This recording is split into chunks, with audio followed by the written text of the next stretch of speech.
nanununtok ng kanyang asawa na di umano ay Pangulo ng Pilipinas at nananakal ng pobreng empleyado sa harap ng maraming tao na nandun ako.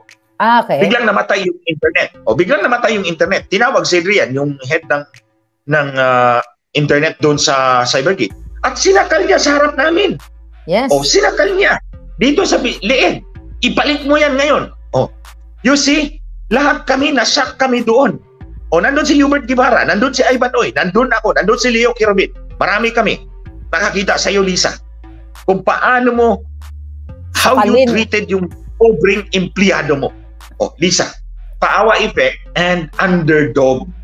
Siya yung underdog kunyari. Ma-underdog ba yung babae o kaawa-awa ba yung babae nanununtok ng kanyang asawa na di umano ay Pangulo ng Pilipinas at nananakal ng pobreng empleyado sa harap ng maraming tao na nandun ako. Nandudura pa. Pag nalalasing, nandudura pa ng kainuman. Ako, yun na may expose akong ganyan. So anyway, go ahead, brother. So, yung doon tayo sa sinasabi niyang bad example. Sinagot ko na yan kanina pauna at i-clear bago tayo nag-live. Sabi ko, ang pananampal kay Lisa Marcos, back to back, especially in a political speech, because that was a political speech, in a political rally, rally yun, whether you call it a prayer rally, it's political in nature. Kasi, kasi tinitira si milyonaryo, political ang motibo doon. Ako, politika ang motibo ko. So, it's a political rally, it's a political speech, and then, mga kababayan, sa tingin nyo ba masasampal ko si Lisa Marcos ng totoo? Baka ako mapatay ng PSG. In other words, it's a figure of speech. It's a figure of speech.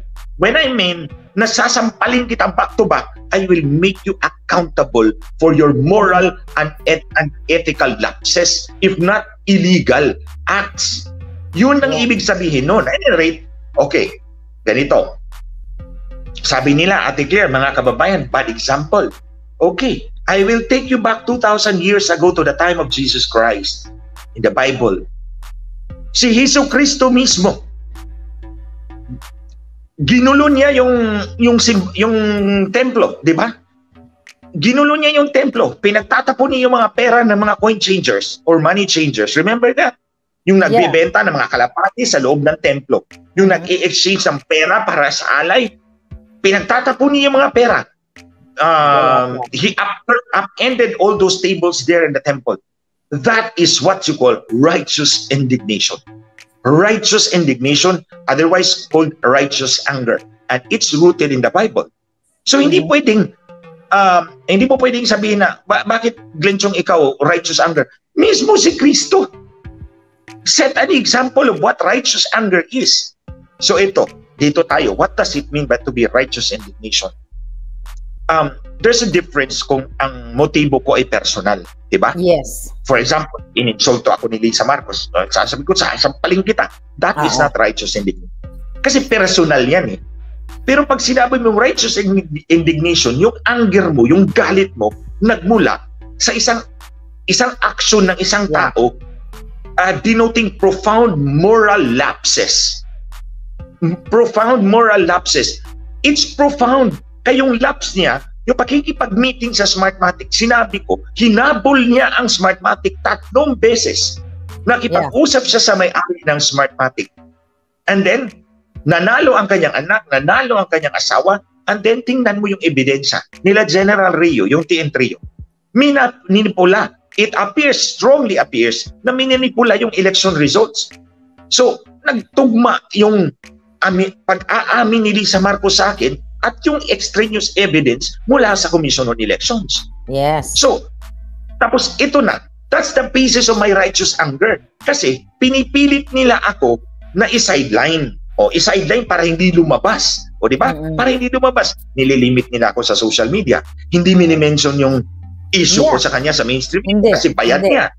So, tapos, kinakasuhan niya ako sa IBP every time mag-speech ako. Kasi sabi ko, di ba, pangalawa na yun eh. Pag speech ko sa Davao, kinasuhan ako. Pag speech ko sa Cebu, kinasuhan ako. So, it's a naked attempt, it's a brazen attempt to stop me from talking. This is a public issue. Kaya nga, this is righteous indignation. So, that's the context na sinabi ko yon. Hindi pambabastos yan. That's a righteous indignation. And there's no better example than Jesus Christ himself. Yeah.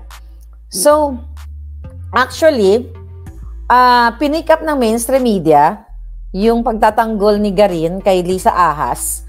Pero dito sa article, sinasabi ng mainstream media na ito exactly na Chong made the statement during a prayer rally in support of Pastor Apollo Quiboloy and Sunshine Media Network that turned into an anti-Marcos rally. So itong media na to, they missed the information yung pinaglalaban mo na patungkol sa pakikipagsabuatan ni Lisa sa Smartmatic. See how, paano nila tinitwist, paano nila tinatanggal yung pinaka importanteng issue na inusap mo doon o sinabi mo during the prayer rally. Di ba? Yes, Ate Claire, tama ka dyan. Again, itong reporter, sino nga ba reporter dyan, Ate Claire? Baka kilala ko. Galing sa Politico. By Billy... Politico. Politico. Okay. Yun ang mga kababayan. Again, I can forgive the reporter for sheer utter ignorance. Sheer utter na ignorance about the issue.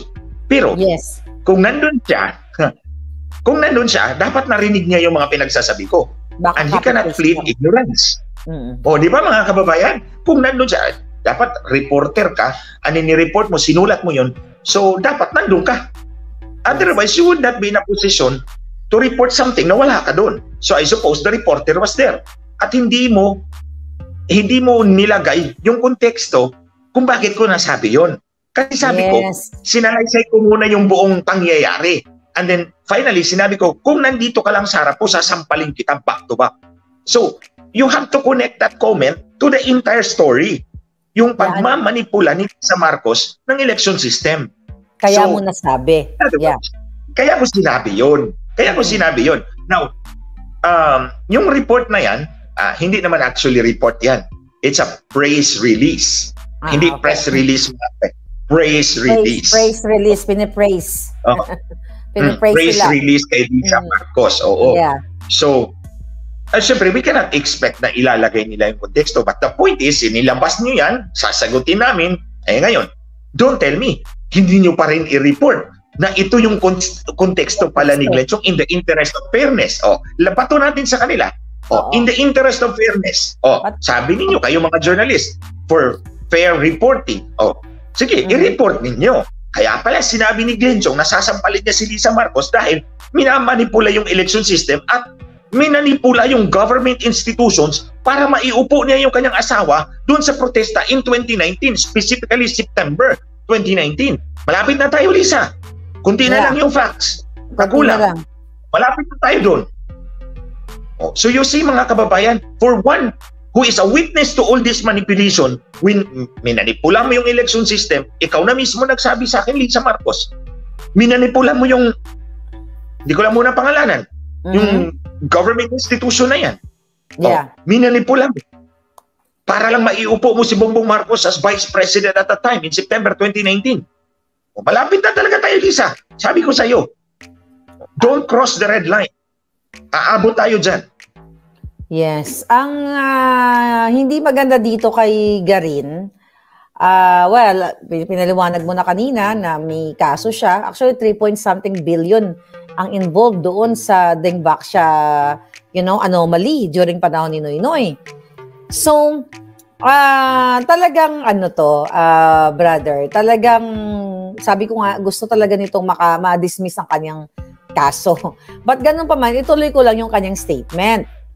Ang sinasabi niya dito, again, gamit na naman yung pagiging babae nila, bilang isang babae daw, bilang isang nanay, bilang isang Pilipino, you don't want your citizens doing that in public. Pero yung mga katagang iyon, it does not only bring down the dignity of women, it also brings down the dignity of Filipino professionals. Bago mo sagutin yan, magsalta muna ako kay Garin. Garin, sana sinasabi mo rin yan kay Lisa. Diba? Sa bawat pagnanakaw ni Lisa, sa bawat pagkikipagsabwat niya sa revelasyon o yung signed affidavit ni Attorney Glenn Chong na sinisira hindi lang kababaihan kundi pangkalahatan. Diba? Pangkalahatan, pagsira ng kinabukasan, sana yun ang tinutukan mo, hindi lang yung yun nga, sabi ko nga it's a figurative expression dahil nga dahil sa sobrang kababuyan na ginagawa ng gobyerno, lalo na si Lisa. So ginagamit nila Attorney Glenn yung paawa-awa. Tapos ayaw nilang sabihin sa taong bayan yung ating mga expose dito. Diba? Actually, Ate Claire, yun na nga. Si Lisa Marcos kasi is fan of the underdog. Yung tema ng kampanya ni Bongbong Marcos, underdog, yung paawa effect ba? Yung paawa effect. As if malinis ang budhi nila. Okay? So ganito mga kababayan. Tingnan niyo ang katayuan ni Lisa Marcos, babae siya. Ginamit nila yon because the weaker sex is ang babae. Okay? Kaya nga ang pinili ko na kataga, remember, that's very calculated. Yeah. Ang pinili ko, sampal, hindi suntok. Kasi kung lalaki ka, Lisa, sinuntok na kita. Sinuntok na kita. Hindi ako nagmamayabang. Nabubuhat ko yung, ilan ba yun? 40 kilos, 40 kilos, 20 kilos, 100 kilos. Nabubuhat ko yung 100 kilos. Siguro pag natamaan ka, basag ang bungo mo. So hindi ko ginamit yung kataga na yun, sampal, kasi babae ka. But nevertheless, even if you are babae, hindi ka naman babae kung umasta Demonyo ka Sinuntok mo, ang di umano, sinabi ko di umano kasi di talaga ako bilib na si Marcos ang totoong nanalo, pero dinagdagan ng boto, hindi na yung katanggap-tanggap na resulta. So, di umanong Pangulo ng Pilipinas, sinuntok mo sa mata. Sige, lubusin na natin. Sino nagkwento sa akin? Si Ivan Uy, Secretary ng DICT. I remember very well. Alam nyo na. Ako ang nagsumbong kay Ate Claire. Ako ang nagsumbong kay Ate Claire about that. Nag-meeting kami sa Wolfgang Steakhouse. Nag-meeting kami sa Wolfgang Steakhouse dito sa Ortigas. Diyan sa podium. Si Ivan Uy ang nagsabi sa akin, Secretary ng DICT, sinuntok ni Lisa si Bongbong Marcos sa mata. Sabi ko, nasaan ka? Nasa harap ko. Tapos tawa-tawa pa siya. Remember, Lisa, tumatawa-tawa pa si Ivan Uy sa'yo. Sa kalagayan ninyo. So, nakikita mo, babae, pero kung umasta, daig pa ang lalaki. Ito pa. Nung nag-meeting tayo, Lisa, doon sa Cybergate Plaza, kasagsagan ng kampanya, nung nag-present yung Indian, I don't know kung bakit mga foreigner talagang kinukuha mo. Labag yan sa election code. Hindi dapat makikialam ang mga foreigner. Meron kang 3 kinuha na Bulgarian, Greek, at Romanian. Parang na-meet ko yung iba doon Doon nung may yung 3. Nandun yun sa headquarters mo. Tumulong yun sa kampanya ninyo. That's illegal. Kasi hindi nga tayo pwedeng tumanggap ng contribution from foreigners. Di ba? Malinaw yan sa Batas Pambansa bilang 881. Hindi pwedeng tumanggap ang kandidato ng contribution from foreigners. The point is, para hindi ma-influensyahan tayo ng mga banyaga. Eto, nagdala ka ng 3 banyaga. One of them is a member of the Greek Parliament. Dating membro. Katulad ko, parang congressman din siya. Kaya palagi kaming nag-uusap. So, yung Indian, nagpipresent doon sa screen. Kasi nandun siya sa India. Okay. Biglang namatay yung internet. Biglang namatay yung internet. Tinawag si Adrian, yung head ng internet doon sa Cybergate. At sinakal niya sa harap namin. Yes. Sinakal niya. Dito sa liit. Ibalik mo yan ngayon. You see, lahat kami, nasyak kami doon. Nandun si Hubert Guevara, nandun si Ivan Uy, nandun ako, nandun si Leo Kirobit. Marami kami. Nakakita sa iyo, Lisa, kung paano mo, how you treated yung pobreng empleyado mo. Lisa. You see, Janet Garin, Congressman Garin, ginagamit niyo yung pagkababae ni Lisa Pero kung umasta, daig pa ang lalaki. Balaguhin ko na lang. Susuntukin na lang kita. Given that context. Oh, imagine, sinusuntok mo yung asawa mo. Tapos yung empleyado mo, sinasakal mo. Sa harap ng maraming tao. As if, I don't know, kung anong feeling ng empleyado niya. Baka nalusaw yun sa hiya. You see, mga kababayan, put yourself in the context sa paa ng empleyado ni Lisa Marcos na sinakal niya sa harap ng maraming tao. Put yourself in that shoes. How would you feel?